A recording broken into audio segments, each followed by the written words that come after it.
Uhuru, and welcome to the Uhuru Solidarity Movement Live.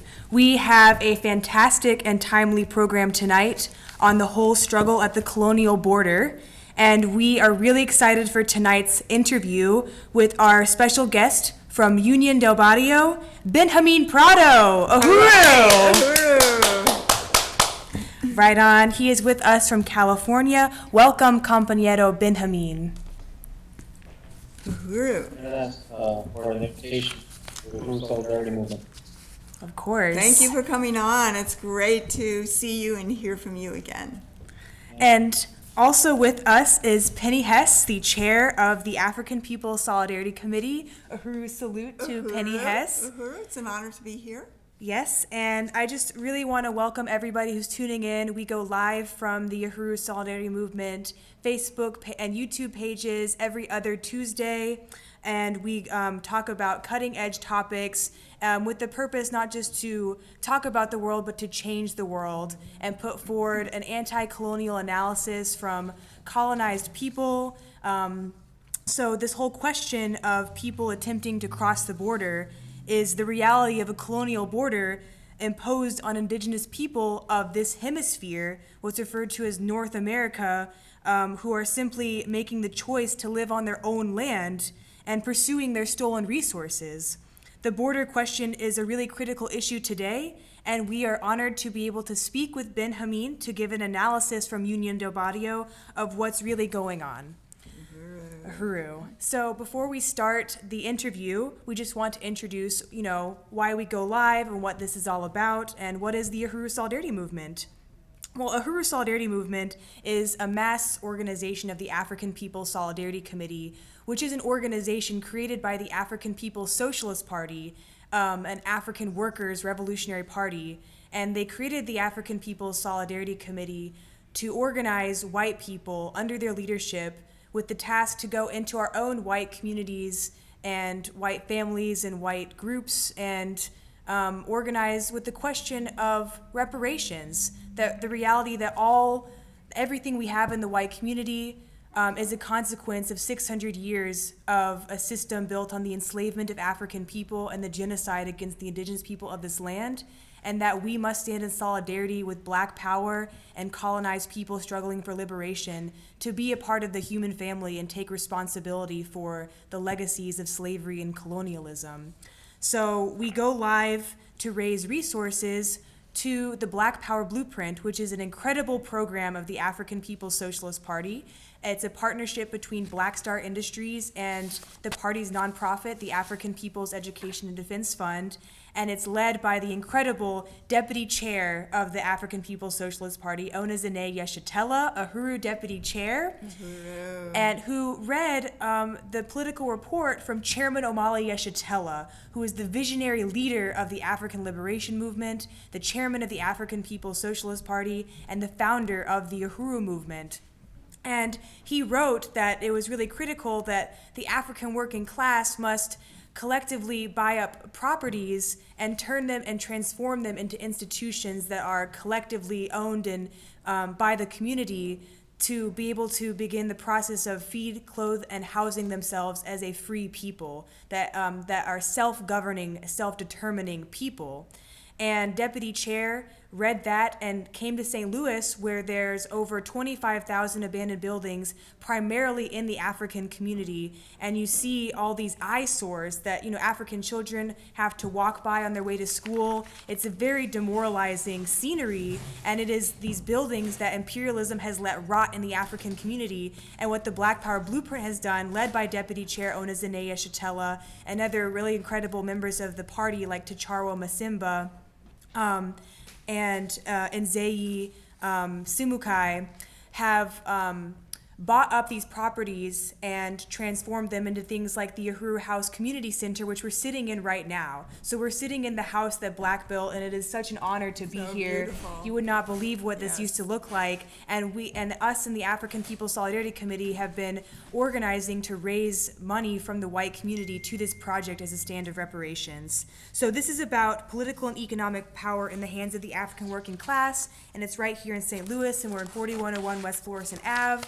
And tonight we have a goal of $600.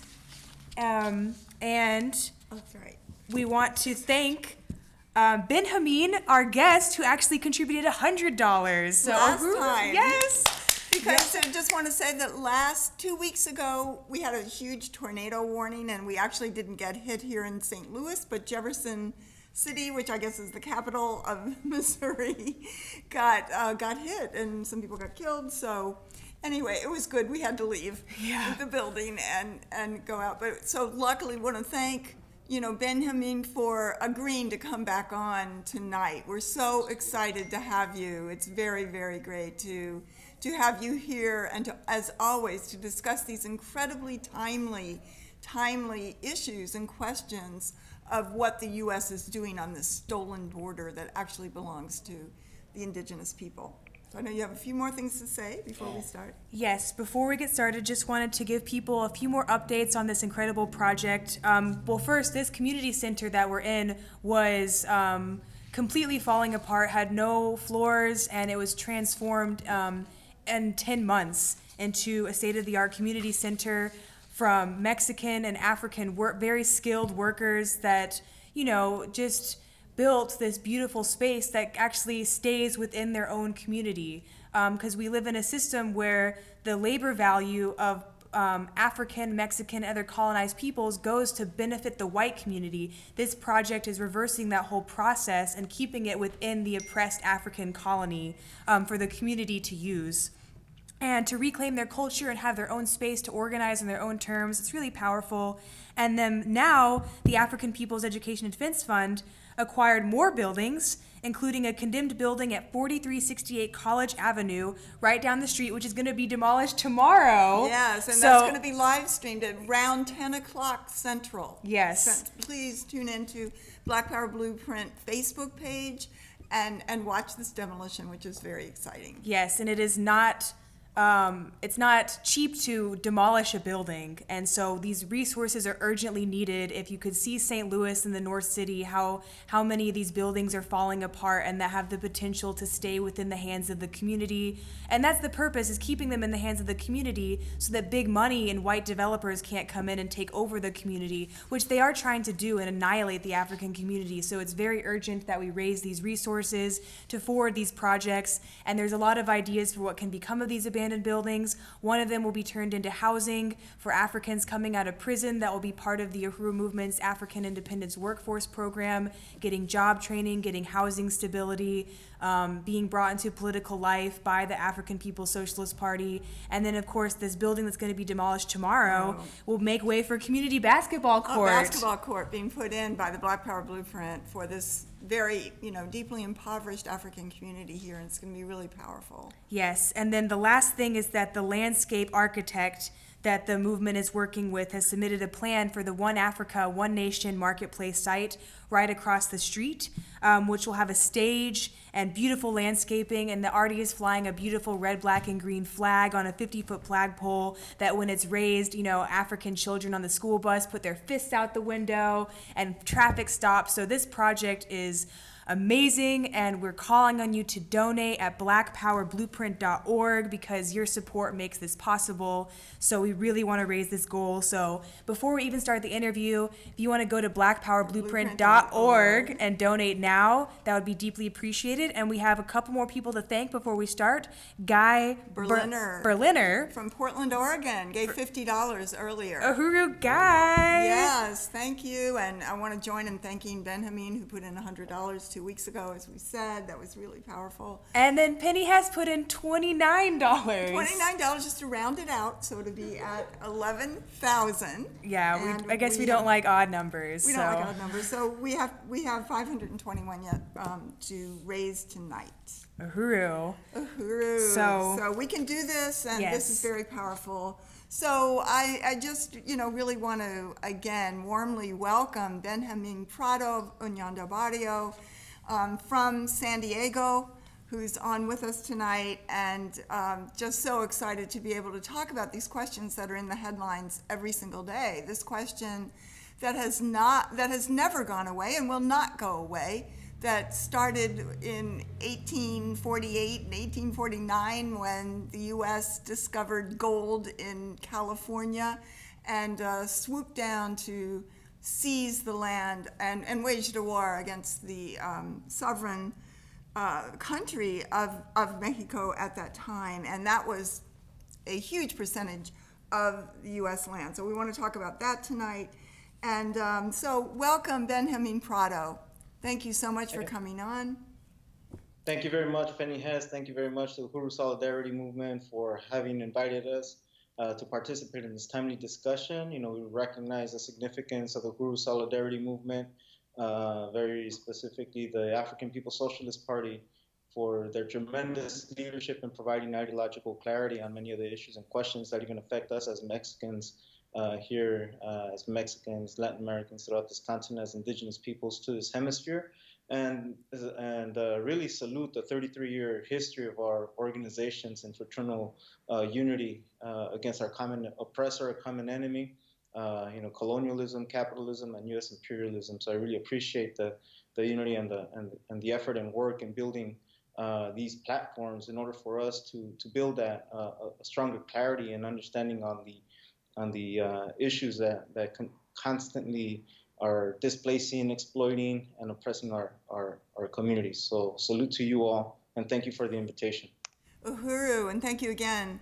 And, I just want to begin by saluting my leadership, Chairman Omali Shatella, the African People's Socialist Party, and of course, Deputy Chair Ona Zane Shatella, and the National Central Committee of the African People's Socialist Party, and Benjamín and the National Central Committee of Unión del Barrio. And to say that the reason that I have had the honor of knowing and being at various actions of the Mexican Liberation Movement and Unión del Barrio is because I work under the leadership as a white person, as a colonizer of the colonizer nation under the leadership of the African People's Socialist Party. So, yes, very great to have you here today. And you have been telling us that you recently returned from the border as a human rights observer of what's going on there. So could you just tell us a little bit about that and what you observed and what you saw in your Yeah, firsthand, Uhuru?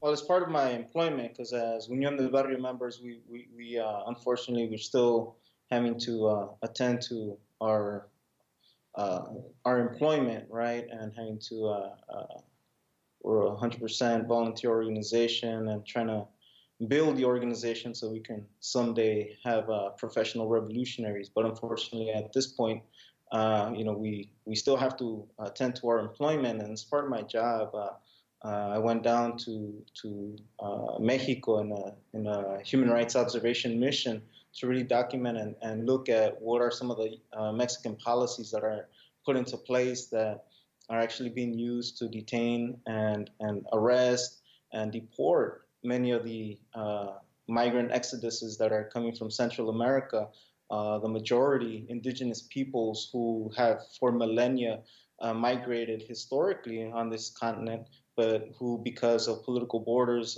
installed as a consequence of colonialism, as a consequence of capitalist systems, political borders are built and put in place, and now we have the consequences of a neo-colonial governments who just capitulate to U.S. Imperialist policy, whose intention is to stop or to reduce or even to repress human migration flows. So as part of this observation mission was really to look at how U.S. U.S. immigration policies are now being duplicated and replicated down in the southern border. A couple years ago, in 2016, then immigration border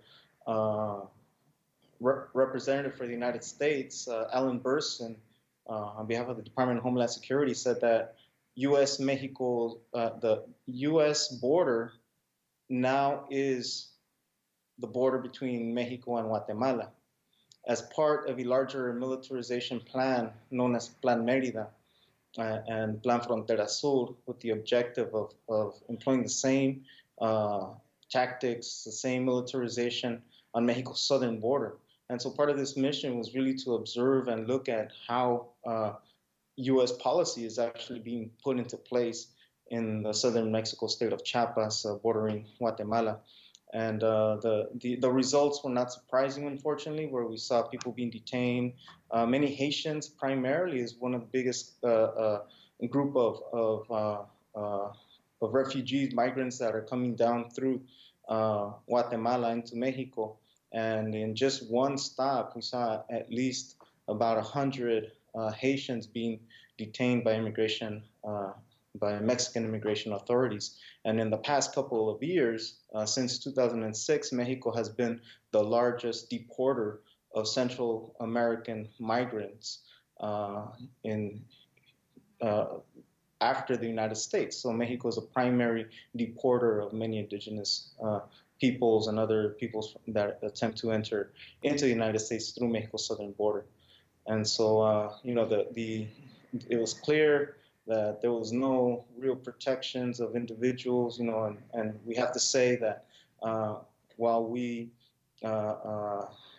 definitely have identified the López Obrador government as a bourgeois government still, right?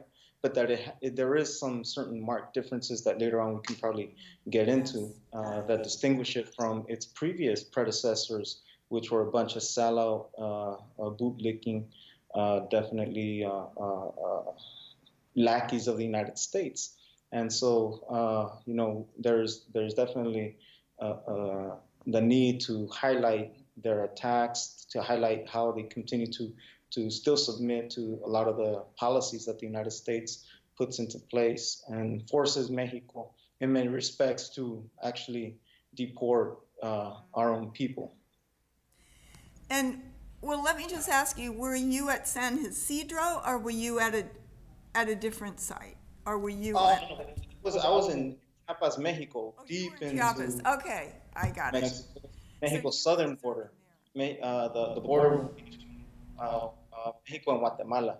there. So Okay, that's where I just came back from as okay. part of a larger observation mission with various organizations throughout Mexico that defend human rights. So, how is, tell us a little bit about what is going on in Guatemala right now that is, I mean, the colonial conditions that are forcing the people to take this risk, to come across Mexico and then into the U.S. Yeah, and I think it's really important to first contextualize the whole historical context of these political borders in order to really capture and understand what's happening currently. The reality of these political borders being erected as a consequence of invasions, really a 500-year struggle of colonial against colonialism.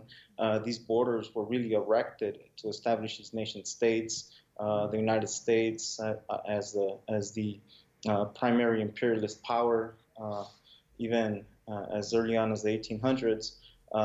Its armies that invaded these lands populated by indigenous peoples, which we as indigenous people, recognized under a different name. It wasn't even the Americas, right? It Right. was whether it be Abya or even Anahuac, right? Which is for the original indigenous names of this hemisphere for many indigenous populations. The United States, as an imperialist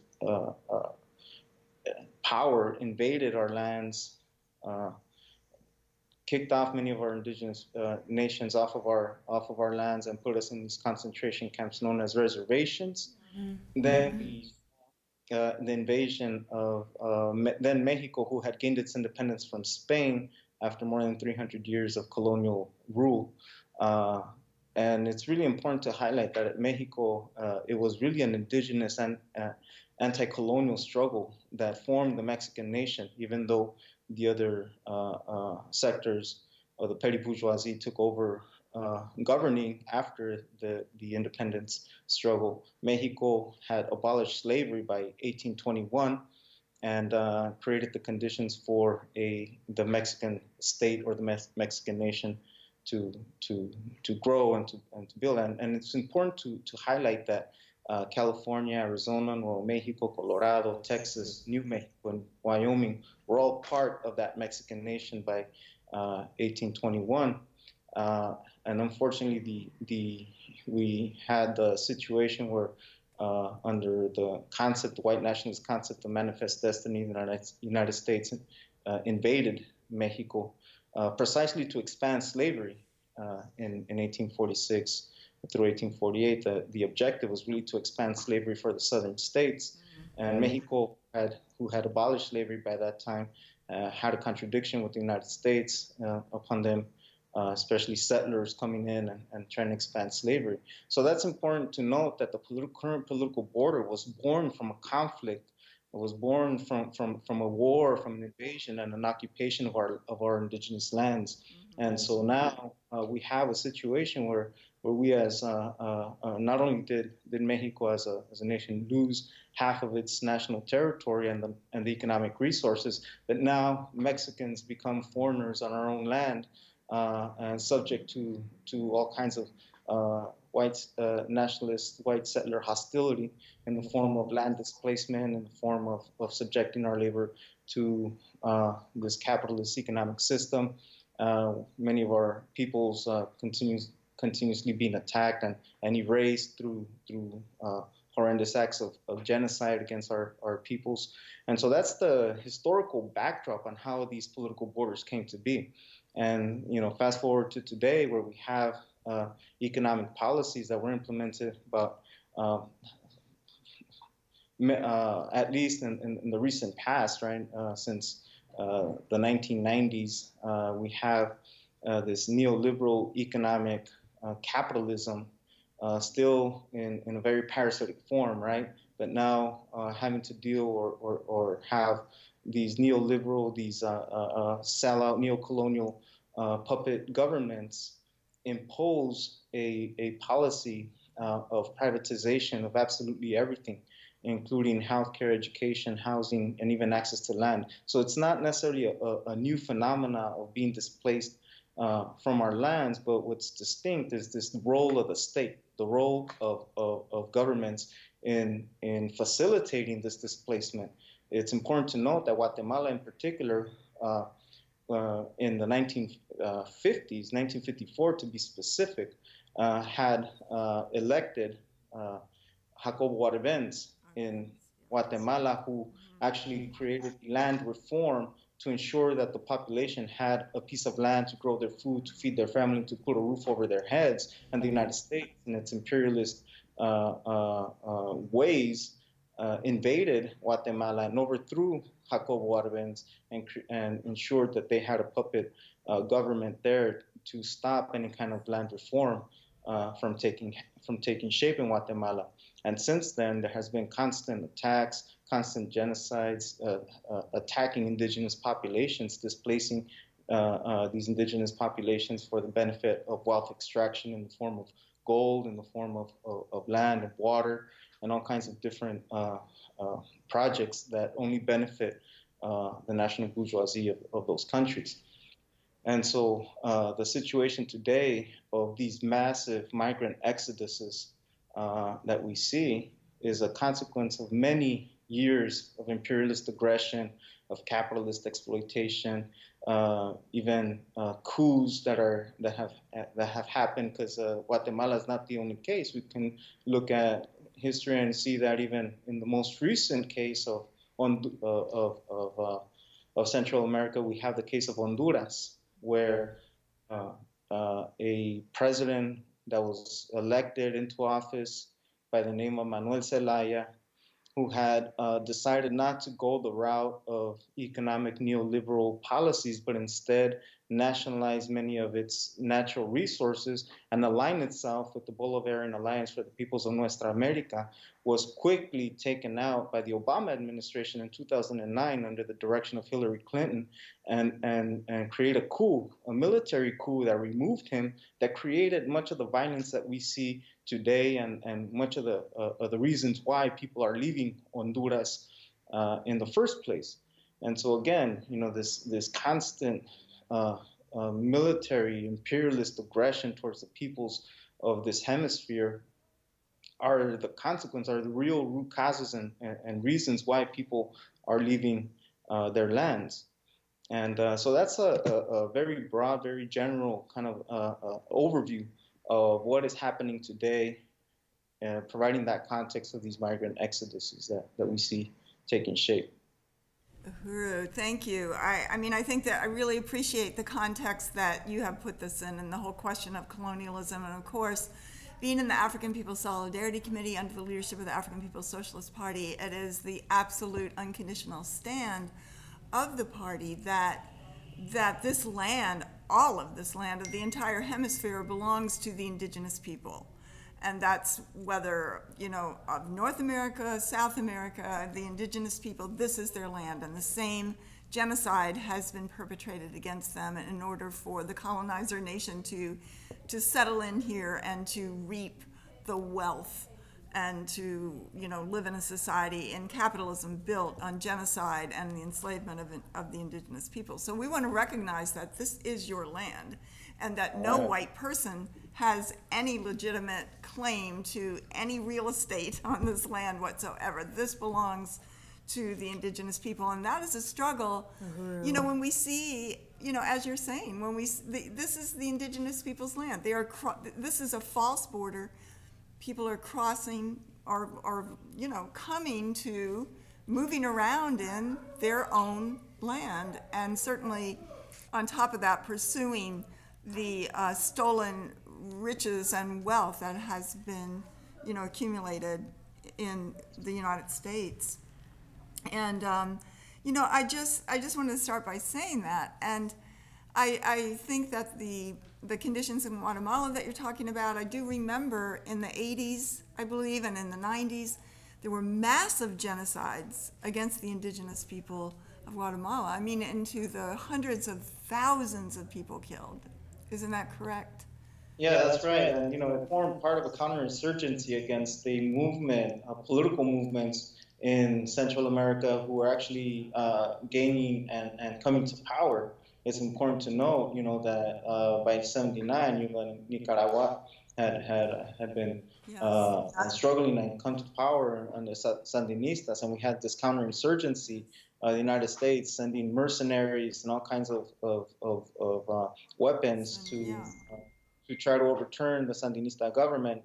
The same goes for in El Salvador, and so the violence that today we see taking shape there is again a consequence of this ongoing war that the United States has continued to impose on people who have been struggling to free themselves from capitalism and colonialism, to actually build a nation that is self-determining, right? Their ability to feed themselves, clothe themselves, put a roof over their head, and create the conditions for a dignified life, so that they don't have to leave their lands. And definitely that counterinsurgency continues today. In fact, the same person who was put into place to create this counterinsurgency, Elliot Abrams, today is the mastermind behind trying to overthrow the Nicolas Maduro government in Venezuela. So we have these same criminals, these same genocidal maniacs really running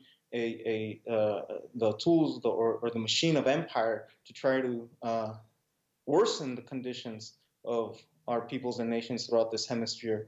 And in fact, the economic sanctions that are now being imposed on Venezuela have caused such economic deterioration, economic warfare, that many people, even in Venezuela, we see that that migration happening. But it's not a consequence of the political economy of the Venezuelan nation state of reinvesting its natural resources in the Venezuelan economy or in Venezuelan people, but rather these economic sanctions that have as its objective the destruction and the undermining of Venezuela's economy, and creating these dire conditions and circumstances.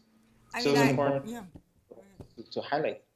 Yes, yes. And I mean, I think that the U.S. is clear that it can kill sometimes, often, more people through sanctions in a country. More people are dying of starvation, and children die, and there's no medicine, and, just the economic starvation that's there sometimes is more effective than an actual military invasion, although that usually goes with it all. But, Right, yeah. exactly.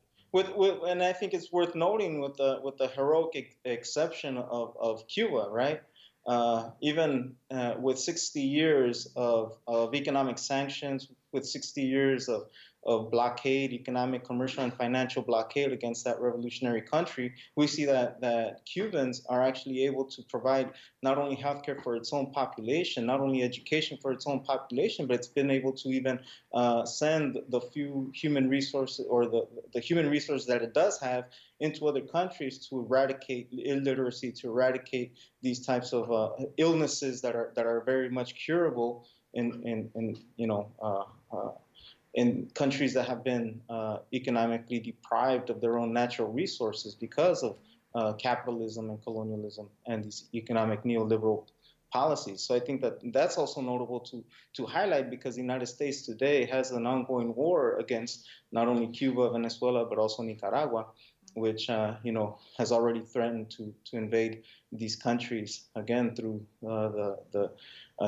conspiring to overthrow these countries through the State Department and Elliot Abrams.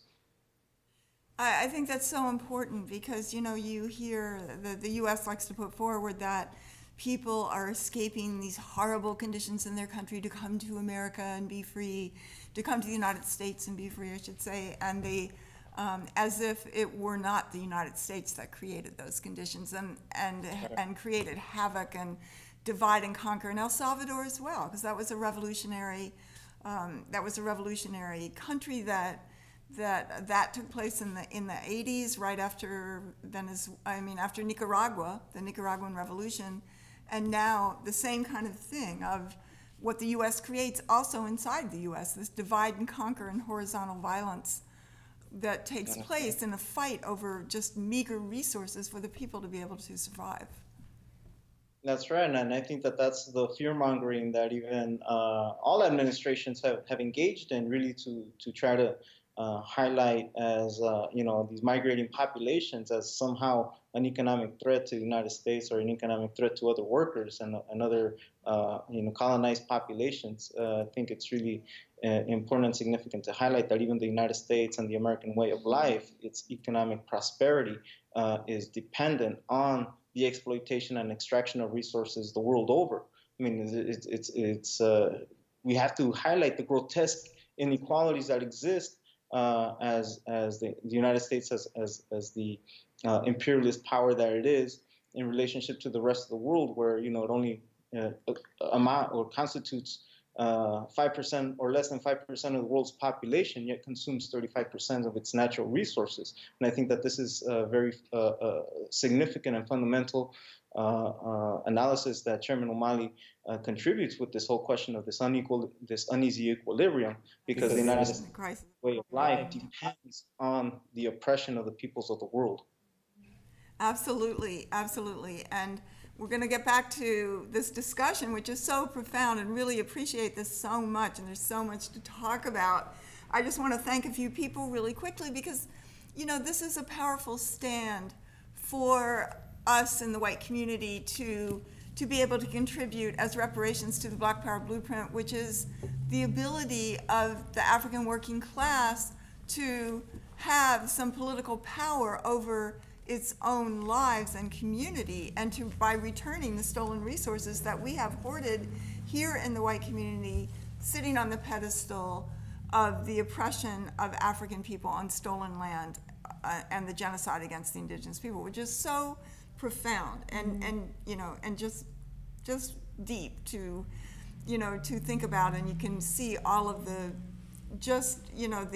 the mental and emotional madness of white society, and but we can see that this is a tree, this is a plant growing out of a root in slavery and genocide and the most horrible kinds of violence inflicted on other human beings, so that we could have something for our children. And that's not going to go away. That just compounds these contradictions. And so of course, the African People's Socialist Party recognizes very deeply, as we've said, that this land belongs to the indigenous people, whether they speak Lakota or whether they speak Spanish, forced to speak Spanish due to colonialism, or Mayan, Aztec, or other peoples other nationalities within the indigenous nation of people. So when we're turning this back over, because the African People's Socialist Party also sees itself as part of the revolution of the Americas, and sees that in so many ways that African indigenous people are one, in so many ways, that are fighting this struggle against imperialism and to defeat it once and all, African people for control over a unified and liberated Africa and African people around the world, and indigenous people for the return of their stolen land. So I just wanted to thank some people who have given tonight. Uhuru. Given reparations. Virginia Wilson, $10. Out in Louisville. All Uhuru. right. Let's see, who else do we have here? Jackson Hollingsworth, $5. And Ron Hudson, I believe in Portland, Oregon, I think. Seattle. Or Seattle, Washington. Okay. $25. So we've raised $119 I'm gonna do 10. tonight. And Casey Uhuru. is 10, so that puts us at $129. And can I just say Yes, go why ahead. I want to give? Well, Yes, absolutely. And in light of this discussion, 3 things that really stick out to me in my memory of why I really believe that reparations to African people is a stand from white people that puts us in unity with all oppressed peoples was when the Ferguson Rebellion happened only miles away from this Uhuru House in 2014 following the assassination of Mike Brown. that the Popular Front for the Liberation of Palestine put out a statement that it was the black struggle that leads the whole world in a struggle for a new social system free from oppression, because it was the enslavement of African people that built the whole system, and the war on African people that was the template for the colonial violence on all other peoples by the white colonizer nation. And then when I read the quotations book from Chairman Omali Yeshitela, the chapter about international solidarity, where he says, victory and self-determination to the people of Iraq and of Iran and of Mexico. And it just really, I saw the party's stance and, wanting all people to be free from white power. And then, of course, seeing Unión del Barrio, the delegation that came to the party's Congress in St. Louis, Yes. and hearing your presentations and learning more about the relationship and solidarity that's been built between the party and Unión del Barrio, I really feel like that is the most strategic, that relationship is such an Achilles heel to white power. Yes, it is. The solidarity between African and indigenous people. So, and I just, as a white person living in St. Louis and seeing these horrible conditions that the African community is forced to live under, and seeing police pull over the African community every single day, and seeing the deep, deep poverty, I know that this is our responsibility as white people in St. Louis and all around the world. So, Uhuru. Uhuru, okay, and I just want to say we have $25 from Lisa Watson tonight, and Ali Ayello, $15. Uhuru. So we have raised $159, and we have 441 to go. So we can do this, and this is a very, very important thing. So, Benjamín, I just really appreciate this discussion. And I wanted to ask you about, we were talking about Guatemala, and I know that at least 4 children have been killed on the border. So I would like to just ask you, just the conditions of the children on the border, and just the way that this system, and not just Trump, but, criminalizes the community that is trying to cross their own land. So could you just talk about the conditions faced by the children and, the conditions attempting to cross the border? Yeah, no, definitely. I think that that's really important because we've always said that this border wall represents a policy of death against indigenous peoples. Not only the physical death, which many of our people haven't faced with, have dealt with, because it represents really a continuation of an ongoing war that is being waged against the indigenous populations, against Mexico, against all the other nations throughout the world. So the political border, again, born from invasion, war, and occupation, represents that same kind of trajectory and the historical context of its founding.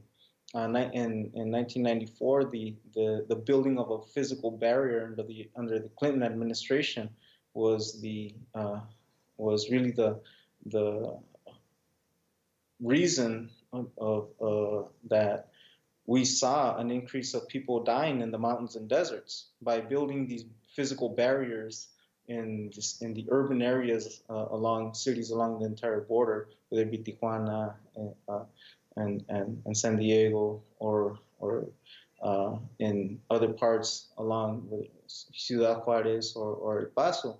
By building these physical barriers, people were pushed into mountains, deserts, with the idea that if you made it through, if you're able to cross a mountain, be able to cross a desert, then you're strong enough to take on some of the most difficult jobs for the least pay. And so it's really a policy of death, because since then we have more than 8,000 people have perished, not only along the border, but at the hands of the criminal Border Patrol, an institution that was designed specifically to hunt Mexicans and other indigenous peoples of this hemisphere, right? And so the situation that we've been living along this border, this policy of death and genocide, has we have our dead people right? We have our dead. We have our people who are detained in these, again, concentration camps known as prisons or detention centers. We have people held for ransom in the form of bail just because of their immigration situation. We have economic warfare happening against our communities in the form of people being detained and arrested, being put into jail just because they're working without documents. And what we see is the additional economic burden of people having to defend their immigration cases in immigration court, and having to get sometimes very parasitic lawyers that make a lot of money off of people's detention. And so one of the things that we see is that the deplorable conditions that exist. First of all, the state policy of separating families and children from their parents as a matter of state policy is an act of genocide. We see the detention of children in conditions where they have no access to adequate health care, no access to real sanitary hygiene conditions, is a perfect situation where small children who, after having traveled thousands of miles with their parents, end up getting sick and end up dying. And it's by design. It's not out of anything except by design to create such torturous conditions for many of our peoples migrating, that it's meant to be a deterrent for people to even attempt to come into the United States. The zero tolerance policy of children being separated and even families deported without their children.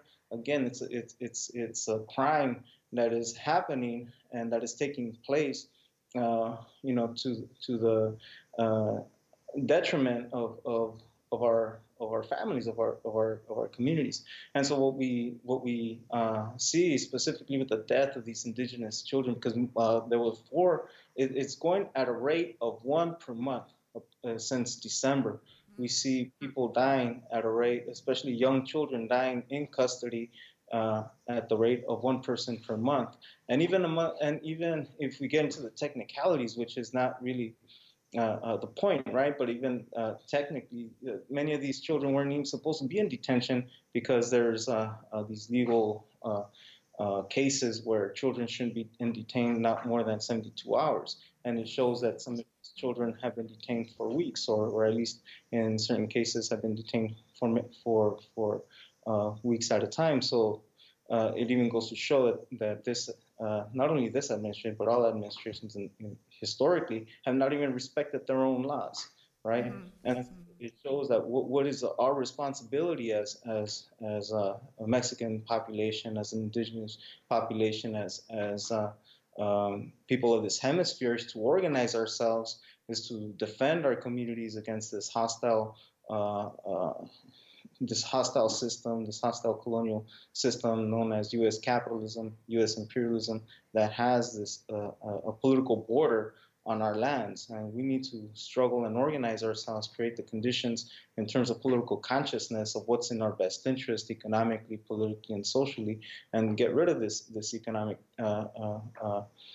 this overall monster that is killing our children, literally. I mean, in no uncertain terms. I mean, it's a policy of death that has been imposed on our peoples along this border for many years now, but it's now just coming to a head much more because we see it so frequently and so often.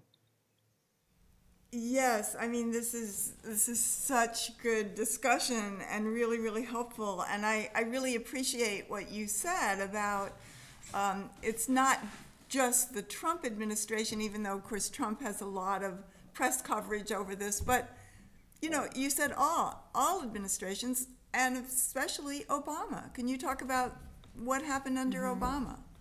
Yeah, absolutely. One of the things that people always say, as long as there's a Democrat, then things are good. But we say, no, we reject that idea and that concept, because it was Clinton who actually implemented this border militarization strategy.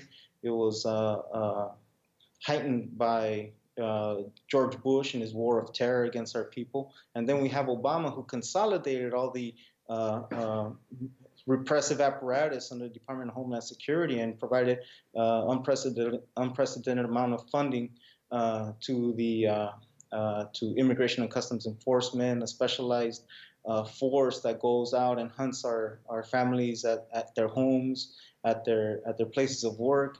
And what we saw under Obama is really the consolidation of this machinery that is bent on identifying, detaining, and deporting the millions of people that are here, the millions of Mexicans, Latin Americans, and other migrants from throughout the world. And it was Obama who actually deported more people in the history of this country than any other president had up to that point.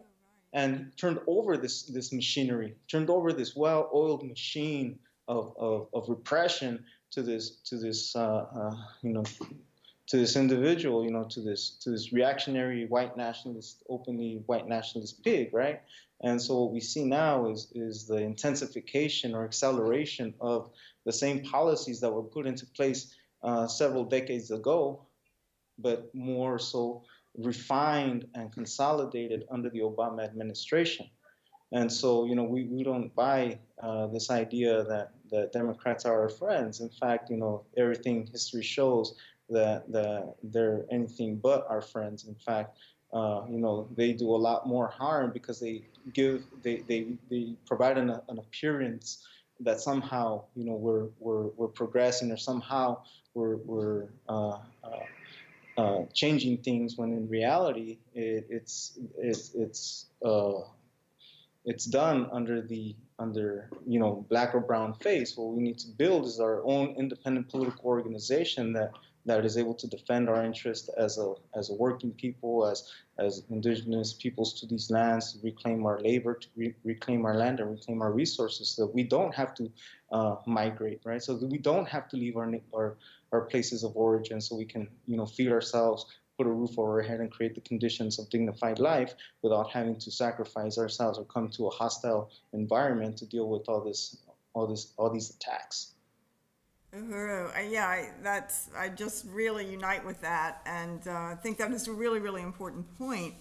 And but at the same time that it's all governments, we know that Trump is attempting to put a lot of pressure on the Mexican president, Lopez Obrador, and to have him police, and attack people coming from Guatemala and other places in Central America, and has also put tariffs on Mexican goods, or I'm not sure if that's gone through, if he's threatened to put tariffs on goods coming across the border.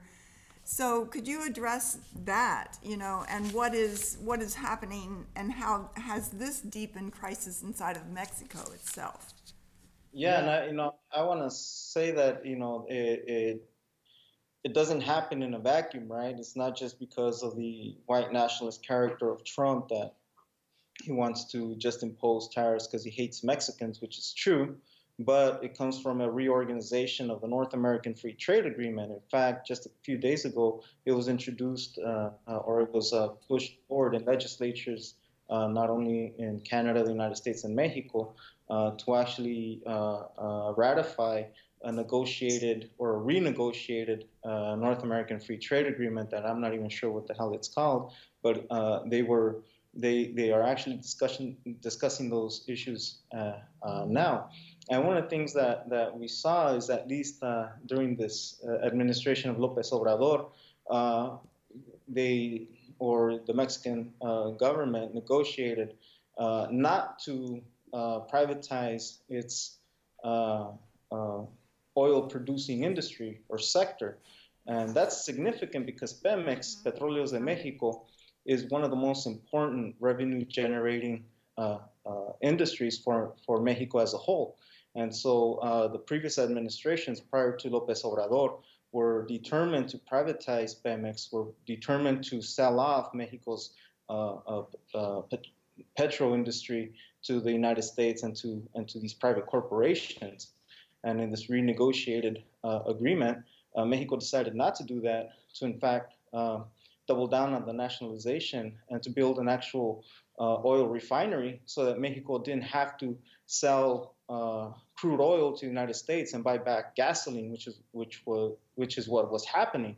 And so Mexico just this past weekend announced that it would produce or build a refinery, so it didn't have to buy gasoline, that it could produce it and be self-sufficient, and in fact sell a lot of what it has in its oil production to other countries around the world. And it doesn't seem as though it's set well with this administration, with Trump, and now threatening these tariffs is more of what we believe is more of the real reason why they're threatening to impose tariffs, so that this way they can somehow try to renegotiate some of those parts of that new neoliberal trade agreement.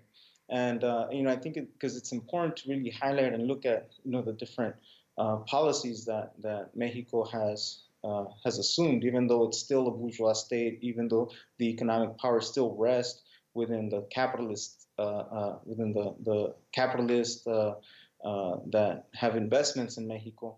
There is at least a distinction that needs to be made, that López Obrador has decided not to simply sell off all of Mexico's natural resources, but in fact invest it, so that this way there can be a certain level of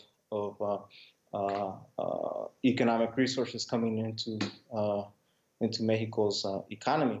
And but Trump is trying to make it something about immigration or migration, and wanting to tie it to this border wall that he's determined to want to build, right?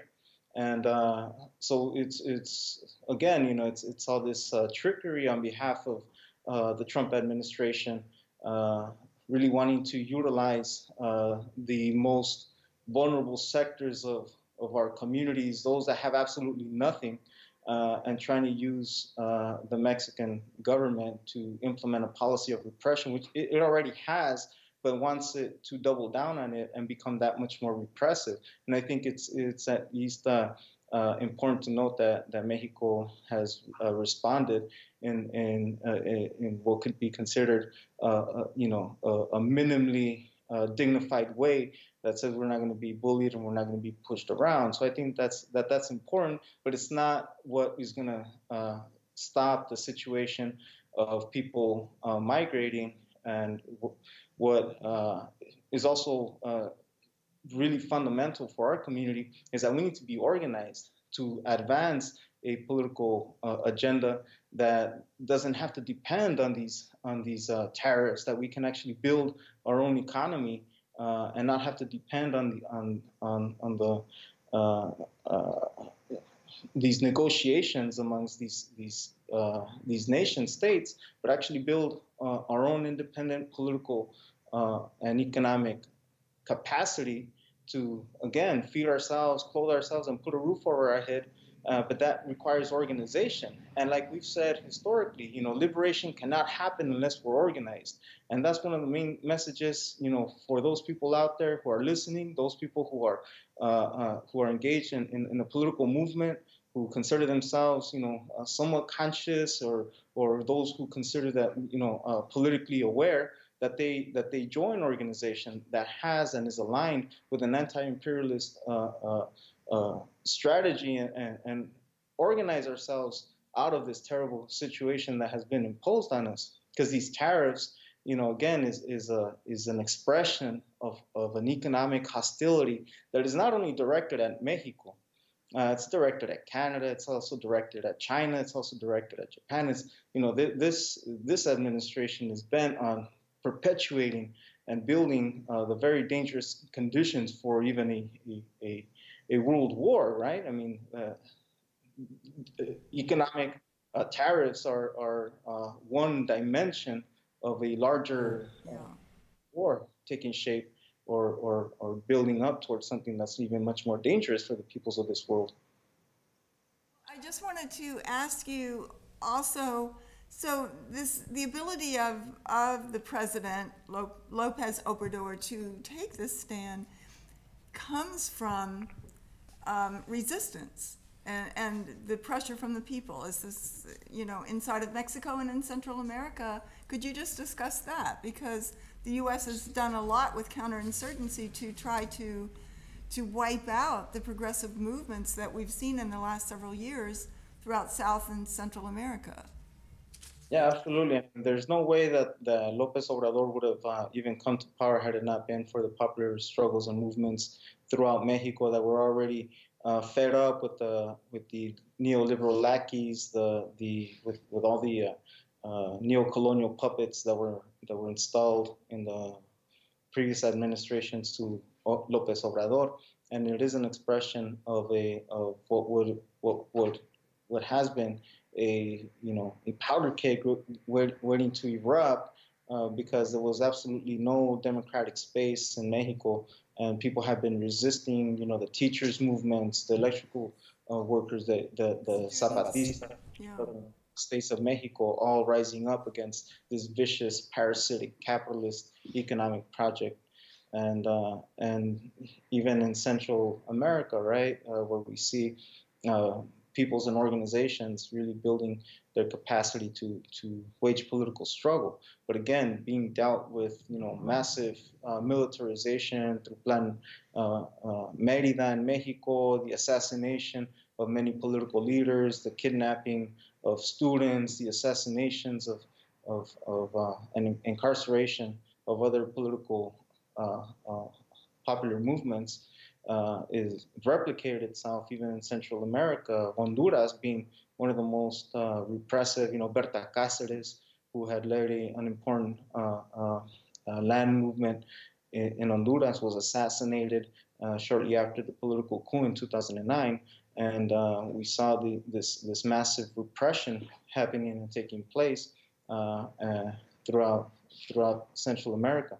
And so, I think that it's important that we do highlight those political struggles that at least open up a little bit of space, political space, for people to continue to organize and build an alternative, like Venezuela has. And I think that in this conversation is really critical to highlight, the alternative,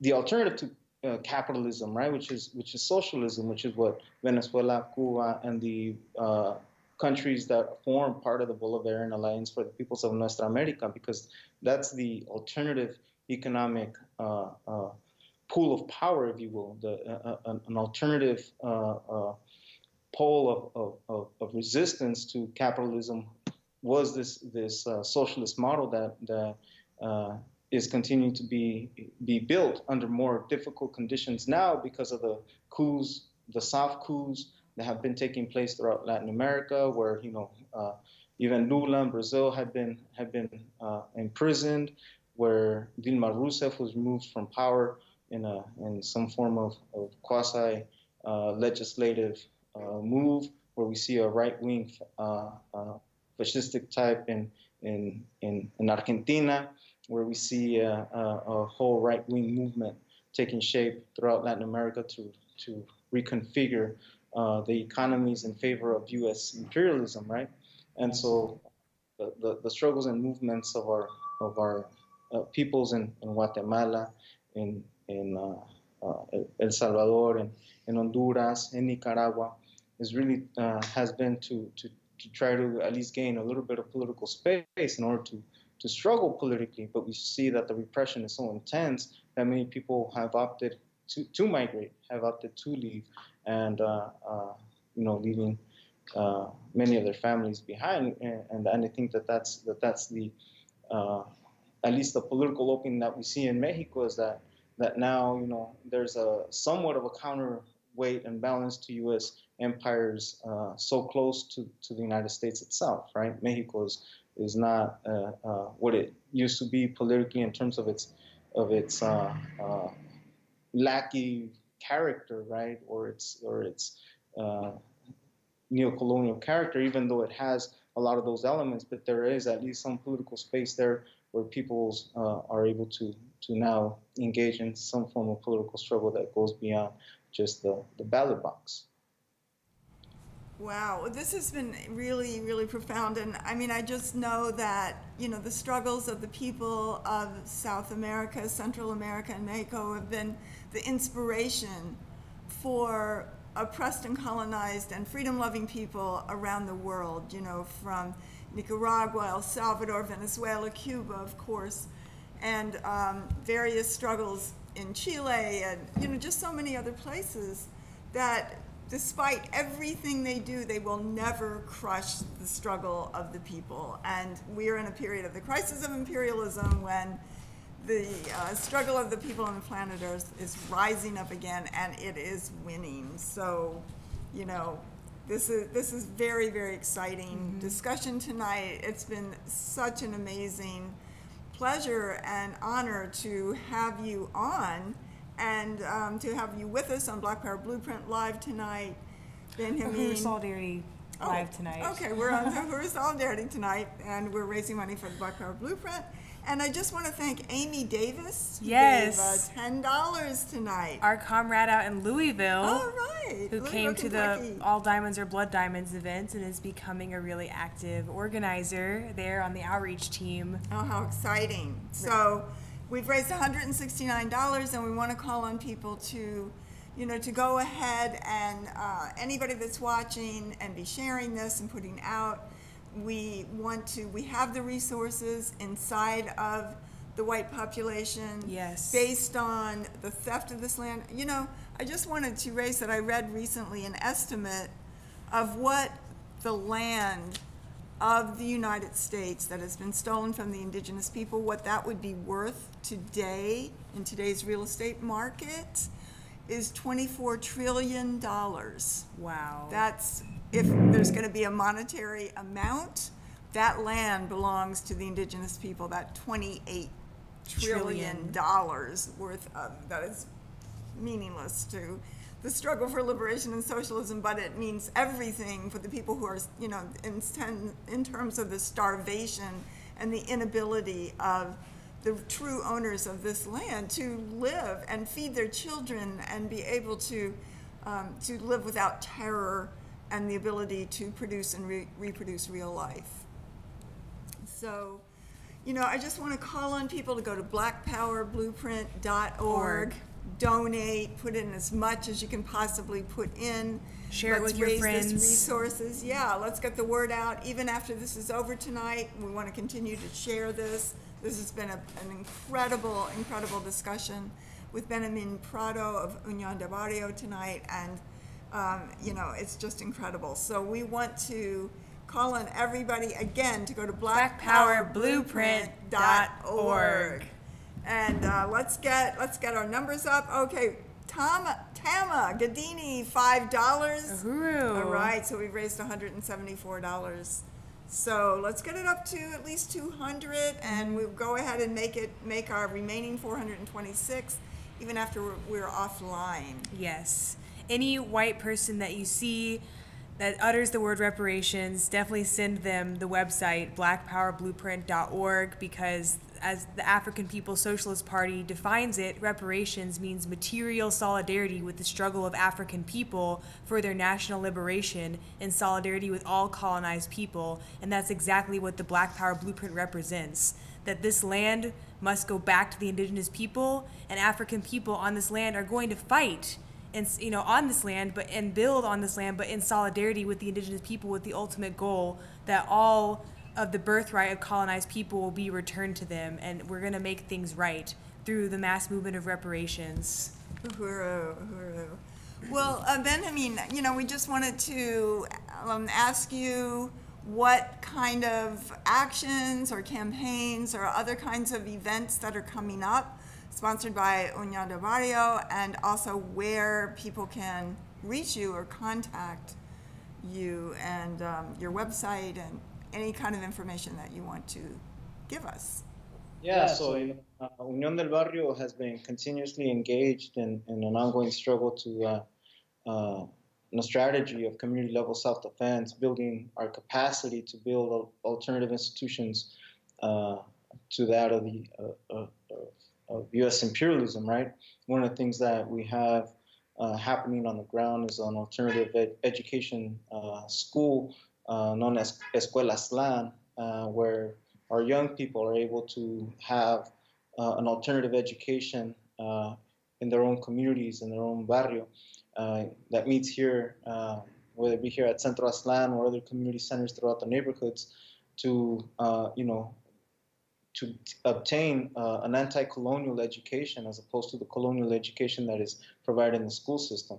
So Escuela Aztlán is an important project of Unión del Barrio, of Somos Raza, the youth project of Unión del Barrio, that is focused on bringing in young people into political struggle and political life, to challenge, the colonial oppression that we see in our neighborhoods, whether it be police terror, whether it be migra terror and violence, even whether it be the slander that happens in everyday education, where we're told, lies about our history, about who we are, about our language, about our culture, and really instill an alternative or build an alternative so we can instill pride in who we are and the history of indigenous nations throughout this hemisphere, learn about those indigenous nations and recapture, our understanding of who we are as a people, in order to free ourselves from colonialism. So we have the Saturday school, Escuela Aztlán. You can look it up at somorraza.org. Or even go to uniondelbarrio.org and you'll see our 11 sectors of work. One other sector of work that we deal with is this whole question of immigration raids, and we do community patrols as a way to even prevent people from being captured by the state and being incarcerated for, being terrorized by Immigration and Customs Enforcement or all other immigration agencies. Recently, we had a situation where, where we go into the neighborhoods and we keep an eye out to see if we see any of those vehicles that ICE uses, whether these stock Ford vehicles or U.S.-made vehicles that have their windows all tinted, and where they come in early in the morning, late at night, in the cover of dark to try to intimidate and attack our people. So we do community patrols. We had one this morning. Early in the morning, we go out, we keep an eye out on the neighborhood, and if we see them, we'll highlight them. We'll go on social media, we'll expose them for trying to attack our people, and we have a saying, right, that que la migra no se fue, el pueblo la sacó. That ICE didn't leave our communities, that the community kicked them out, and that's important because we have to build our own capacity to defend our families from being captured by its immigration authorities. Recently they went to a supermarket and took more than 30 workers from that supermarket. So they're attacking. It's a full-on class warfare that they have unleashed against our people. We also have an education committee. We work closely with the Association of Raza Educators to really change the curriculum even within the colonial school system to at least provide some alternative education or provide history of indigenous African and Asian peoples and their struggles. And we also have the Chicano-Mexicano Prison Project, a project that wants to destroy the system of incarceration that has many of our people locked up behind bars as a policy of genocide. And this weekend, actually, June 8th, we will be holding the 21st Chicano-Mexicano Prison Project Conference on Raza Prisoners and Colonialism. And so we will be at Lincoln High School, where we will have and engage in a conversation about the ongoing incarceration, the ongoing criminalization of our communities on our own land, and where we can continue to deepen the struggle against this colonial empire. And so people who are interested can look us up, uniondelbarrio.org, go to whether it be Facebook, Twitter, and look up our handles at Unión del Barrio. And definitely look forward to building with the African People's Socialist Party, with the Uhuru Solidarity Movement, to unite in this important struggle against our common oppressor, our common enemy, and build an anti-colonial struggle to get rid of this system. Uhuru! Que viva la raza! Uhuru! La victoria siempre. Uhuru! La Victoria. So we want to thank $5. Uhuru, James Ruby. White, $25. Happy belated birthday, Ruby. All right. So we've raised, oh, and with Casey's $10, we've raised $234. So we can go ahead and, get people to continue to contribute to this tonight, even after this is over. But, just really want to thank Benjamín Prado Yes, so much. This has been a Uhuru. profound discussion, and there's so much more. We could sit here for hours and Yeah. discuss this because, there's so much we have to know, and that all of these understandings are never given out in this media, the bourgeois media, or in the schools, generally speaking, except maybe Lincoln High School, where so many members of Unión del Barrio are teachers. Right. But other than that, and that's in San Diego, but other than that, that this history has to be known. Yeah. And that we have to know that this struggle is fierce, and it's a life and death struggle of the indigenous people of the Americas, and they are winning. So just any last words, Benjamín, before we go off tonight? Well, again, appreciate this long history of unity with the African People's Socialist Party, with the Uhuru Solidarity Movement. And I think what was important is this key strategic alliance that we have as, identifying colonialism as a primary contradiction that we have as a people, and that we need to continue to organize our capacity to build a future for self-determination, meaning our ability to, as the chairman would say, as African internationalism expresses, right, our capacity to produce and reproduce our existence, to reproduce our real life, the conditions for life on this planet. And one of the things that I know is many times not highlighted is this whole question of ecological disaster and the destruction of our planet. The conditions for life on planet Earth are being assaulted by this sick parasitic system. And I think that is one of the reasons also of these mass displacements that we see throughout in these exoduses, right, in these migration trends that we see is the destruction of our Mother Earth. So I think it's really important that we also center that as an important question to deal with as we move our anti-colonial struggle forward. Uhuru, I really appreciate that, because I would really like to have you on when we have a discussion, in a future webinar about the climate change as imperialism, as a continuation of genocide and assault on the oppressed and colonized peoples on planet Earth. That's where this all came from. It's inseparable from that, and anybody who's trying to solve the problem of the deep crisis of the climate without going back to imperialism, colonialism, genocide, and enslavement is never going to be successful. It has to come from there. So that would be a really, really powerful discussion that we could have in the future, and we would love to have you on to talk about that soon. All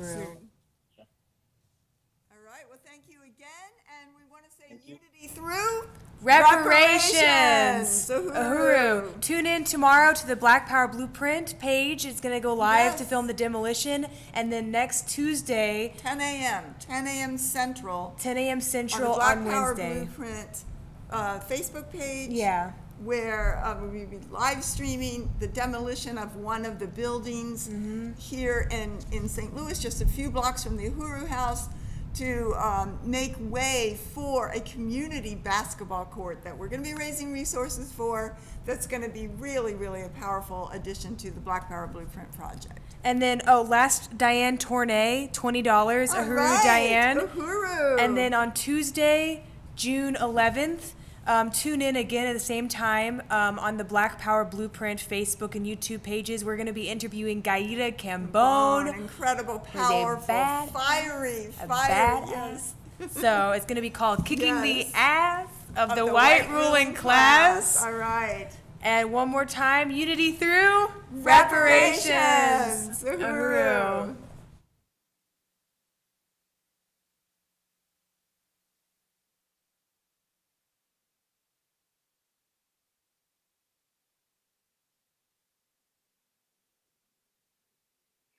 Really powerful.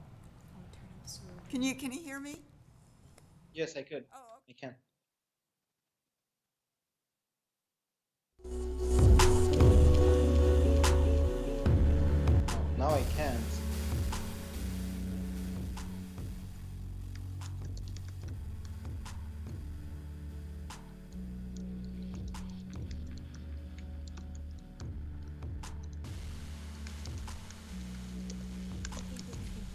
Oh, I don't.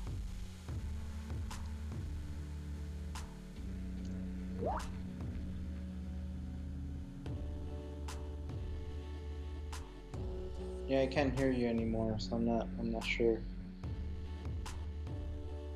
I'll give you a call.